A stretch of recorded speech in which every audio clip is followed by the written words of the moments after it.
Welcome to the studio at That Nerd Show. I'm Marcus Blake, and we are speaking with director Michelle Danner for her new film, Miranda's Victim, the story about how the Miranda victim law came about. So thank you, Michelle, for joining us. It's a great pleasure. I want to just jump right in and talk about this film. It's a very engaging film.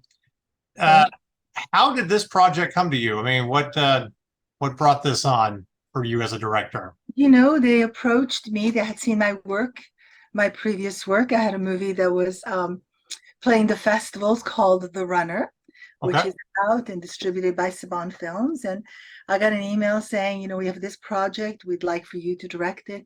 And I looked at it and I thought this is really interesting because it's a crime thriller. And Right.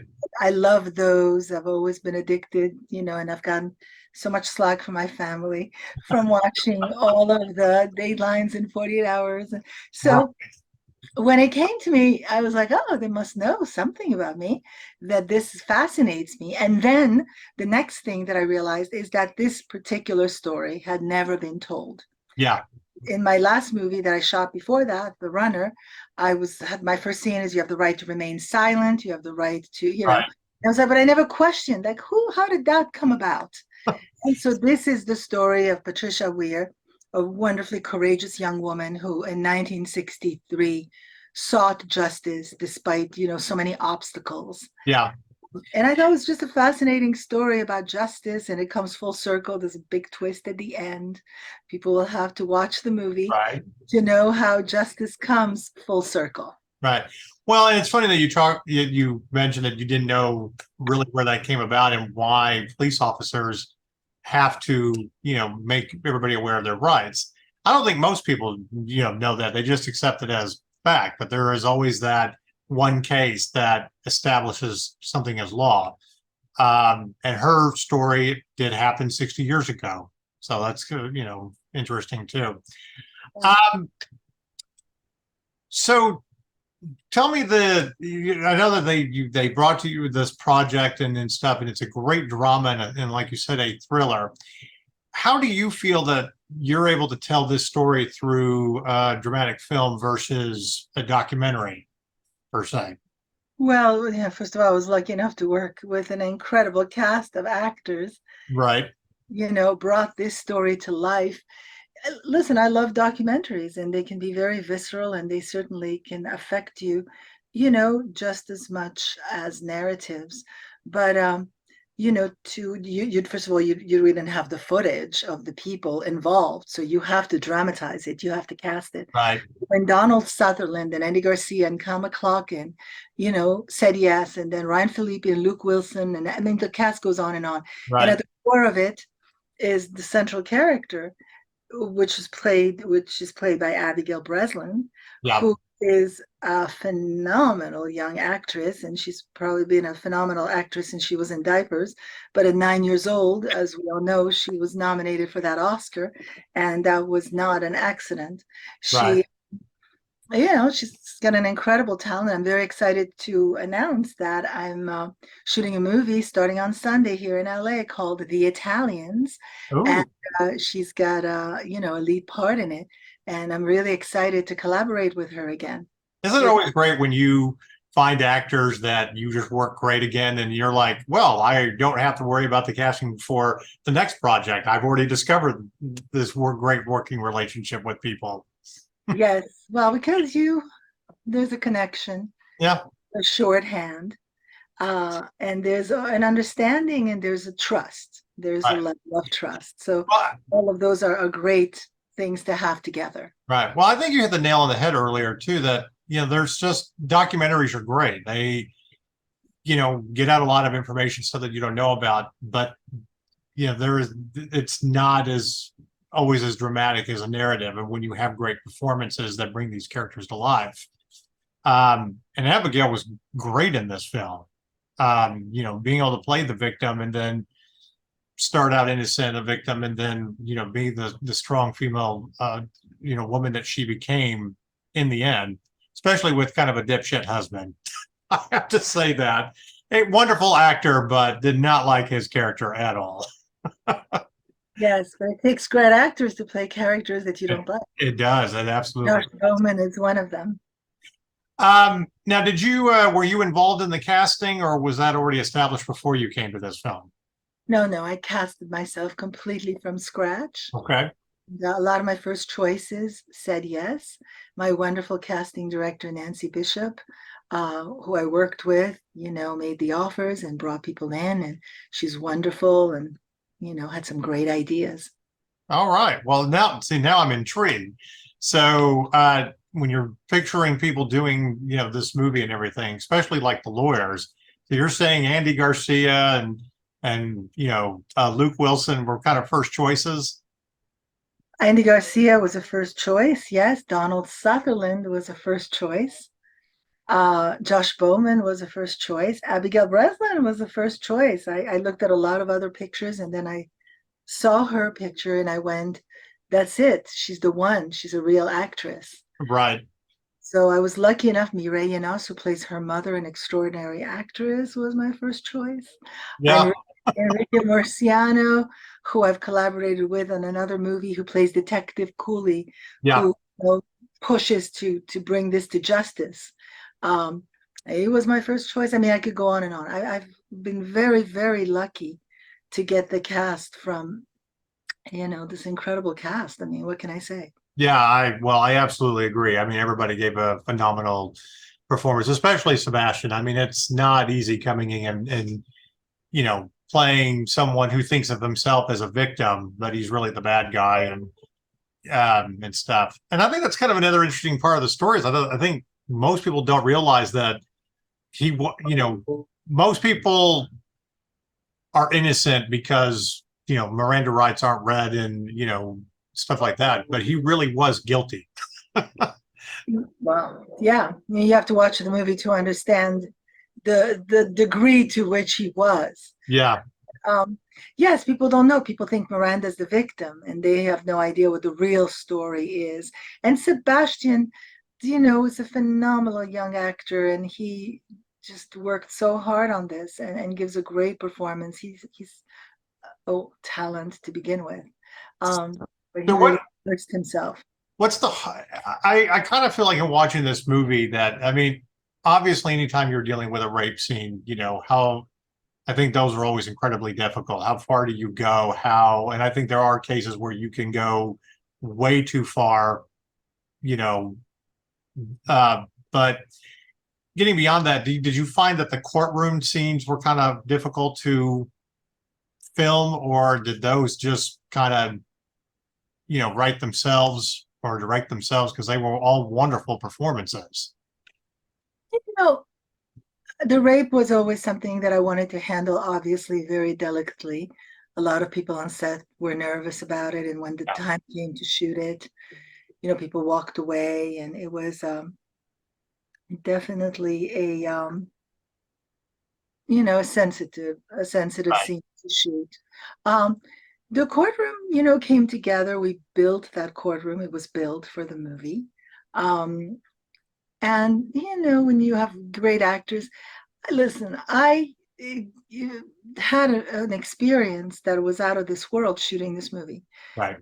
We tried to recreate the world of 1963, which is never easy to do a period piece, but I had a wonderful team, wonderful locations. Now, the pivotal person that brought this story to life is George Colbert, who was at home watching something and he asked the question, what happened to Miranda's victim? And he sought her out and he got her she never told the story. She even kept it a secret from her family. And he got her to tell the story. And he was just really passionate about telling the story. He's, our producer and really writer, uh, although he's not getting the credit. But Right. yeah, he wrote so many scenes and he worked so hard on this, and he was pivotal in finding these incredibly locations. We shot in an authentic police station of the 60s, Really? an authentic courtroom of the 60s, because there were different courtrooms. The other two courtrooms, the Supreme Court, and the other one, we built it. We found these houses, I mean, the whole thing was wonderful production design and costume design and makeup and hair. And, it takes a village. Obviously, every time we watch a movie, we Yeah. see long scroll of all the people that are involved to make it come to life. So yeah, I was very fortunate. I don't have a lot of the only, war story that I have on this movie is that we lost a little time because there were thunderstorms. It was in Right. June. So we shot it like a year ago. And now it's going to come out in October, beginning of October, the movie's coming out. And we lost some time and we lost some scenes. So I had allocated us to shoot the rape scene. I allocated that for a whole entire day of Yeah. shooting. Turns out now it became half a day because I had to go back to another location. Right. Oh, yeah. Um, Speaking of, again, getting back to your cast, I'm always curious about production, about especially like sensitive scenes, how the cast comes together, or and we talk about that there are oh, I'm forgetting the term, and I apologize to our audience, that sensitivity uh personnel on there that deals with scenes. But how did the cast, I guess my question is, how did the cast really come together to, get all this done? Were there tough days versus really easy and just, a great camaraderie? Talk a little bit more about that. Well, definitely a great camaraderie. I mean, the cast, would get together and George would organize brunches and parties and dinners. So everybody came together in in a very friendly way. And everybody felt, I think, very well taken care of. Um, I always say when you're shooting a movie, it's a day away from shooting here. Uh, it's not for the faint of heart. Uh, Right. you know, even though, Miranda was a much bigger movie and this is a smaller movie, I don't think there's anything like a small movie. Everything, presents its challenges. Sure. So, every day you have to overcome obstacles. You have to this obstacle, that obstacle. But there, was nothing that wasn't over that we weren't able to overcome. Sure. Um, the You talk about in the film that there were a lot more victims than Patricia, whose stories are not really the focus of this particular movie. Did you have a chance to really? Because I don't know that much about it, and I'm sure a lot of people don't. But is there something about their stories or more women who came forward? Were you able to kind of dive into that a little bit in preparation for the film? Yeah, well, most definitely. I did a lot of research and we've been doing the festival circuit. We were the opening night movie at the Santa Barbara Film Festival at the Historical Theater, the Yep. Arlington Theater. A lot of our cast came out to support, and several women came up to me with tears in their eyes at the end to share, their story. And there's a postscript in the movie that says only 5% of these crimes are really get justice. So Yeah. that 95% are left, you know, unpunished. Right. And that's the tragedy. And of course, there's been the Me Too movement and there's been a rise of outrage to seek justice for the 95% that don't get it. Um, but in all the film festivals, several women have come up to me and said, "Can I hug you?" And they have tears in their eyes. Um, so I know it's affecting people. I know this story is affecting people and also inspiring. And what I'm hoping is that it'll keep inspiring people that see it too. That's why people go to see movies, Yeah. to keep telling their story and to stand up and to have the courage to tell the truth, even though it's difficult and you might not be believed, depending on the circumstances. Well, Um, what's the biggest thing that you took away from this experience and this story? well, somebody very close to me experienced the same thing in their life, and but she didn't want to deal with it, so she swept it under the carpet. She decided she was not going to let her life be defined Right. by this, traumatic event that happened. Um, I think that by telling the story of Patricia Weir, and that's what we told Patricia, and that's what we told Abigail, who, also has shared. about some, that this was close to her as well. Yeah. That, we're helping, we're contributing. I feel that, I wanted to contribute something. This is a terrible thing when this happens, this very predatory, violent Yeah. act. And a lot of the time, obviously the person that it happens to, by definition, is weaker, and they're the oppressed. Yeah. And and I think that this can also help oppressors, potential maybe future oppressors, that look at something like this and and see something. That's what good stories do. They hold up a Yeah. mirror. Well, I think too, with the Miranda rights is, I think it should be a lesson for police officers to, really get it right, that you have to do this, even the guilty, because if you don't, then they get off with a technicality to where they can commit more crimes, but at the same time, not to railroad the innocent and stuff, and why it's important. And again, as an education, most people don't really know the full story of how this came about 60 years ago. Right. So, so I know you're starting to shoot another project. Is there anything you can tell us about that, or is it like Disney where your lips are sealed? No, I'm very excited. It's a movie. It's a comedy called The Italians, Okay. and it's about this Italian family that the son brings his girlfriend over for dinner. He's been dating her for 9 months and has kept her hidden. And the mother finds out that she, is not religious, doesn't go to church, doesn't want children, uh, Uh-oh.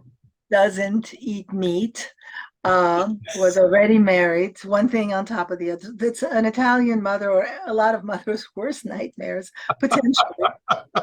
There's a lot of comedy, and it's just a lot of fun. And I'm happy to announce I have this great cast. I have Rob Estes, Abigail Breslin, Matthew Daddario, David DeLuise, Taryn Manning, and Oh, there's wow. one big person that we're about to announce that's playing the mother, and she's so that's going to be I mean, great. I can't pry that out of you during this interview. Not yet, but Not yet. All right. All right. I tried. we haven't finished it, but it's going to happen today, and it's going to be wonderful to work with her. Oh, that's So, great. yeah, it's going to be a fun movie where people, want to go hug their families. It's universal, Yes, it's a movie about an Italian family, but it's a movie about any family.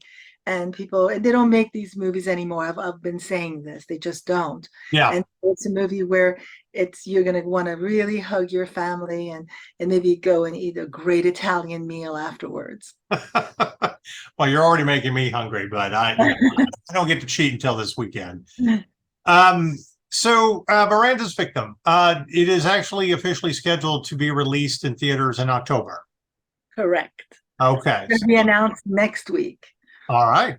And are you doing any more film festivals in between now and October? Yes, next weekend I'm taking 2 days off to fly up to San Jose for CineQuest. We're Okay. going to have a big red carpet, a big screening on Saturday, the 19th at CineQuest. And then there's something else. We have Catalina Film Festival on September 23rd on the island. Also, Ooh. so these are two more historical theaters. In San Jose, it's the California Theater. In Catalina, it's the Avalon Theater. Wow. This Okay. will make it, and we played at Gasparilla in Tampa Theater in Florida, which is also historical theater. So this will be a total of 4 historical theaters for That doing historical theaters is always the best. Here in Dallas, where we're based out of, I mean, the big theater is always the Texas Theater, which, well, has been around for since the 30s, and it's got a great film festival every year called the Oak Cliff Film Festival. It is really, really known for, that's where they caught Oswald. That they caught him watching a movie there after the Kennedy assassination.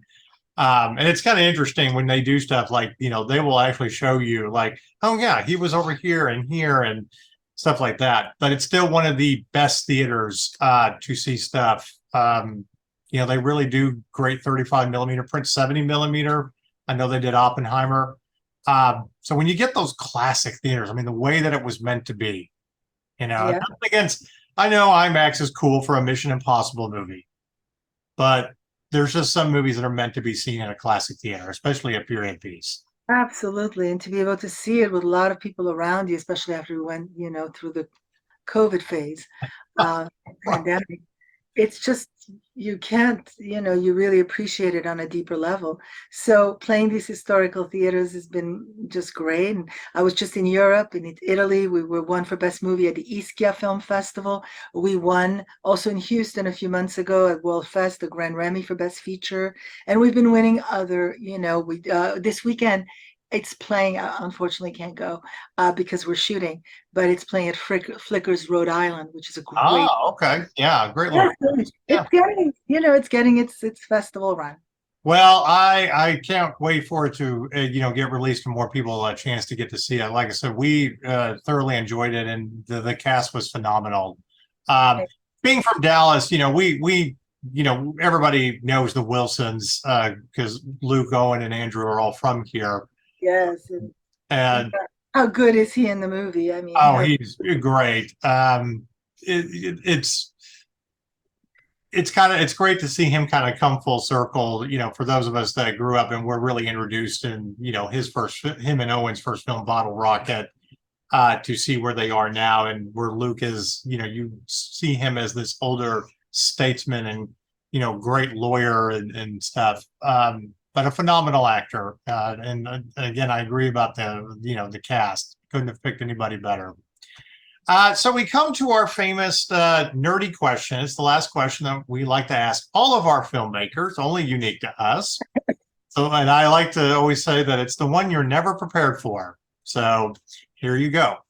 If you could have a superpower to fight the forces of evil, what would you choose, Michelle? to fight the forces of evil is superpower. And you can Uh, have more than one. superpower that You would are not allow me question. a superpower that would allow me to gather all of the animals in the world that need help and bring them to a special island. Would have to be huge because I'm sure there's a lot of animals, so they can be taken care of. Ah, great answer. I mean, I don't think we've ever had that answer before. So, ah, yeah, for any animal lover out there, yes, absolutely. Uh, I like that answer. I know my two dogs who desperately probably need to go for a walk for the third time today, would definitely like that island. Yeah, well, whenever I tell my dog, I did a movie years ago called The Bandit Hound with dogs and kids, and I still have the two dogs that were in that movie. He's actually right here at my feet. Oh, If I said to him, I'm going to take you out on a walk, he is going to look at me because that's what he wants. I know. Well, people always ask me, it's like, why don't you go watch dog movies? Like, I am not sitting in a theater crying like a little girl at a dog movie. I will do that in the privacy of my own home, and I do it every time. This is so. Well, Michelle, it was a pleasure getting a chance to interview you for this seminal film. It's a great film. It's a story that needed to be told, especially to educate people about where this law really came about and why it's important for our judicial system. So very excited that it's getting a release date. And we can't wait to talk to you about your new film, The Italians. Thank you so That's much. a Thank you great for project. having me. Thank you.